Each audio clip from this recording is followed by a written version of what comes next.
Hi there guys and girls, good evening to everyone of you. Let's do this quick. Thank you Lord for all the blessings that you give, for all the trials and challenges that has with us.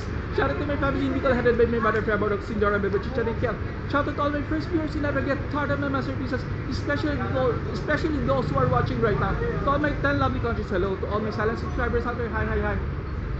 And Helen Carret of San Roque, Legazpi City, thank you for watching again. Keep on watching, okay? Shout out to every one of you. And you know what, guys and gals, time is really evolving because TextCam is already out and AI or international artificial intelligence is already in. Because yesterday when I saw Ami Perez fake video, she was a victim by somebody's doing this kind of stuff just to make money out of her knowledge. And even Britney Spears and other international stars had their AI video. I don't know if they know them, that they had this kind of videos. In some way I really love the videos, but I felt sad because they're making money out of them.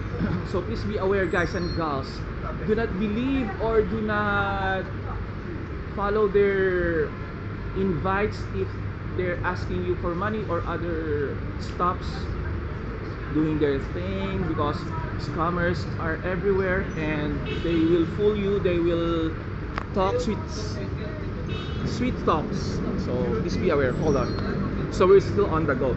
Actually guys and gals, this year 2000 AI started, especially on the movie artificial intelligence itself, and now they are just being like spreading.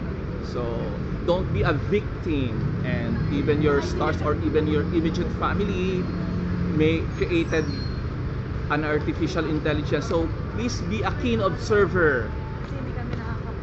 Try to compare the real one and just like a cartoon one. So just like me, I'm a real one, even though I look like an AI sometimes because some kind of a really, just kidding. So please be aware, okay? Don't let other fool you or don't other take advantage on you, okay? So, oh gosh, we're still on the go. What else should I gonna say?